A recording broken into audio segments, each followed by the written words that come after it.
You have come to the right place for the Beyond the Bandlewood Seasonal Tournament Top 32 edition of Tournament Tactician. My name is Boulevard. I will be your host as always. And I wanted to start off by saying that a lot of the things that I said, like 95% of the Swiss portion of the Seasonal Tournament Tactician edition was correct. Like I got 95% of the things that I said right. So there's not going to be as much information in this because otherwise I'd just kind of be repeating myself, patting myself on the back over and over again. Oh, here's what you got right. The things that I did want to call out was number one, Scion.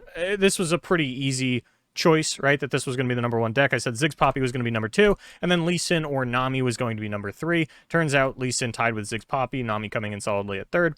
It's kind of what we expected, right? There wasn't anything that stood out as a most popular lineup. I think like Ziggs Burn, Scion, Bandle Pirates, which is a lineup that I had called out last week, is something that was performing very well in tournaments. At a glance, that was the most popular lineup, but again, that doesn't mean much because I'm talking like 3 or 4 people out of 32 ran it.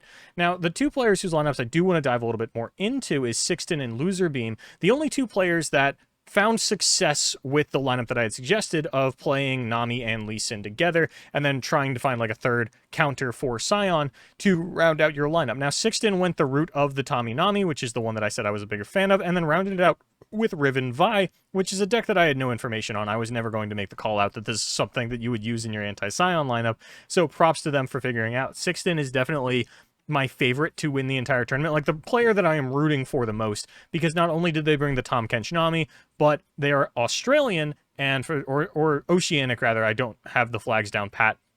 Somewhere in Oceania lives Sixten, and they have to play on insane hours to play in the America Seasonal, so definitely rooting for them. And then Loserbeam went the route of the Lee Sin Zed, and then sticking the Zoe in the Nami still, and did pick up on the Darkness, which I had said that the two decks that I was sort of calling out as like, hey, this is probably the third deck in this lineup, is either going to be Darkness or Bandle Tree. So Loser going with the Darkness. Darkness didn't have an insanely high rate for how much I've been talking it up, but that's kind of to be expected given how difficult the deck is, and you have to be a good Darkness player to actually make the Draven Scion matchup favored for you, because if you look on ladder, Scion is beating Darkness by like, it's like 53-47 or something. It's close, but if you are a good enough Darkness player, you should be beating Scion more than 50% of the time. The deck is just difficult, so I don't think we're going to see too many players swap over to Darkness. I think if you were confident in your ability as a pilot of the Darkness deck, then you probably ran it in the Swiss rounds, so I don't expect a number like that to change. Maybe we'll see players who want to swap over to the Lee Sin and Nami go the European route and play Scion as the third deck, because once again, as I tend to do, I find myself more aligned with the European line of thinking, where I was like, yes, we should all be playing Tahm Kench Nami and Lee Sin and this third deck that counters Scion. I don't have the top 32 decks from Europe, but from what I have heard, somewhere between 4 and 6 players put themselves in the top 32 by playing Lee Sin, Nami, and Scion, and just, you know, bringing Scion and saying like, hey, you can ban my Scion deck if that's because that's what your lineup needs to do. Otherwise, I'm going to pick up a free win against one of your other decks, and then I get to counter your Scion. So I would love to see more players swap over to the Lee Sin Nami style of play in the top 32, regardless of what they are running as their third deck, but I'm not sure it's going to happen. I'm not as confident as I was in the Cosmic Creation Seasonal in saying something like the winner of the tournament's going to have Tahm Kench in their lineup. I felt like I was much bigger on that for Cosmic Creation, called that out. Majin Bay made the switch, won the tournament. I'm not going to make a similar call out here. I think that the Lee Sin Zed is perfectly reasonable. I don't think that you need to be running Tahm Kench Nami, but I would like to see Tahm Kench Nami a lot more, especially given the high presence of Lee Sin that we are expecting to see in Top Cut, with it being the second most popular deck, with Lee Sin already being favored into Zoe Nami. You know, maybe if you run into a like another Lee Sin Nami not Scion lineup, then you have a little bit of wiggle room to actually win the Lee Sin matchup as the Nami player. So I'm still very much on the Tahm Kench train, but if you are just looking to soft counter the Scion, by all means, the Lee Sin Zed is still a perfectly fine option, and I did want to give props to Loser and Sixten for being the only two players to sort of align themselves in my line of thing with that. Now, I did hear that Random 7HS did also bring Tahm Kench Nami, Lee Sin Zoe, and Darkness, but was unable to find his way into the top 32 as he did have a 7-2 record. So, you know, I stand by what I said. The Lee Sin Nami, I think players now seeing the Swiss lists are going to, they should flip onto this en masse, but that's what I thought in Cosmic Creation. Like, I saw the Tahm Kench tech, and I said everybody should be playing this, and Majin was the only one that swapped over. So I'm not expecting too many players to swap over, but That could change dependent on how good Tahm Kench Nami does in Asia, Southeast Asia, and Europe, because the players don't have to submit their deck lists in advance. So if Tahm Kench Nami does very well in a different region, maybe that'll make a couple of players make the swap last minute. Who knows? It's something that's a possibility. But I don't think we're going to see a lot more Lee Sin Nami lineups than we did coming out of the Swiss rounds. I'd say we cap out probably at like 4 or 5, and that would even surprise me if we got that many.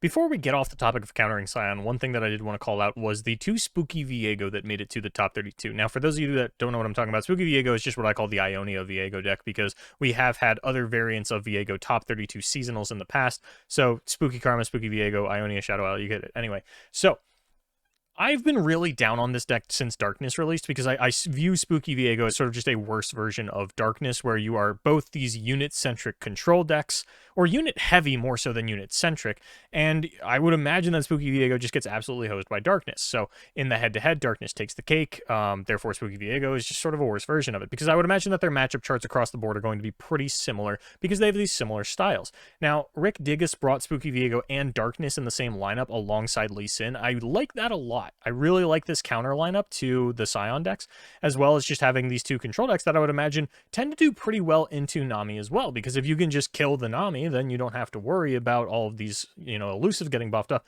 Now, Nami can certainly get out of hand against a control deck, but I think that these are the 2 that are going to have the best chance at shutting it down where it stands. Maybe Plunder if you were looking to hard target the Nami a little bit more, but I think that this is as good as you're going to get for a lineup that is soft countering Scion and still has a pretty reasonable chance at beating Nami.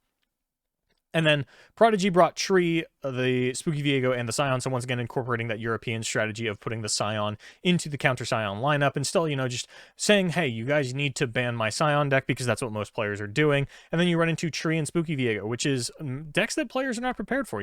When you've got this tight of a top end, the lower decks can really throw players for a loop, where your matchup charts into the top 5, maybe even as far as the top 8 or the top 10. But I would imagine that most players haven't done a lot of testing against Spooky Viego, haven't done a lot of testing against Dragons or Riven Vi. Plunder they've probably tested against because that was a very popular deck previously, but there is something to be said for these lesser played decks popping up, and that's where I think Spooky Viego has a cornerstone. I really like this tech, and I really hope that Rick Diggus sticks with their lineup, because this is something that I'm a big fan of. That's about all I had for the analysis. I mean, Bandle Pirates I'd said was solid. Sivir Akshan's bad into Scion, but pretty good into Zoe Nami. So I don't think too many players are going to swap off their lineups, because historically players just don't swap off their lineups. But things that I'm really big on, as I had mentioned, were these Lee Sin Nami lineups. I want to see players adapt to that a little bit better. I want to see Rick Diggus stick to this lineup and see how well that does. And one thing that I did want to call out, because I had tweeted about this, I don't know how many people saw it, the low end of regions that put their representation into top 32. So in the 5 seasonals that we had for the 2021 season, the lowest we ever got for the least represented region was 7. So Freljord blowing that out of the water, only putting 2 decks in top cut, more like 1.5, since one of them was Plunder and the other was Thralls. But I think this is more indicative of Freljord being weak, and not necessarily that we're going to continuously have 3 regions below 10, just because now this was our first seasonal with 10 regions. Because even in the qualifiers, where we had half as many players, I think the least represented deck was still 4.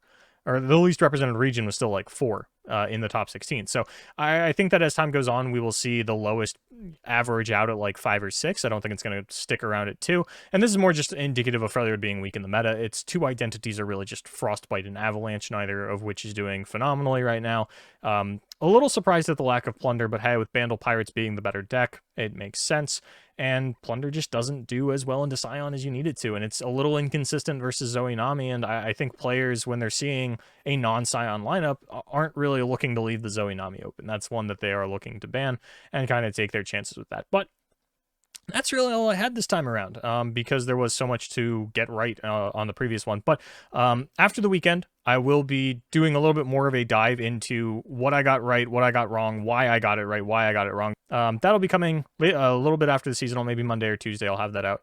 But I did want to thank you so much for watching. My name is Boulevard, and as always, good luck in your tournaments, especially those of you in the top 32 of the seasonal. Would love to see some of you swap over to that Tahm Kench Nami, or just put Lee Sin Nami in the same lineup, or hell, go the Rick Diggus route. Just bring 2 control decks and Lee Sin. But thank you so much.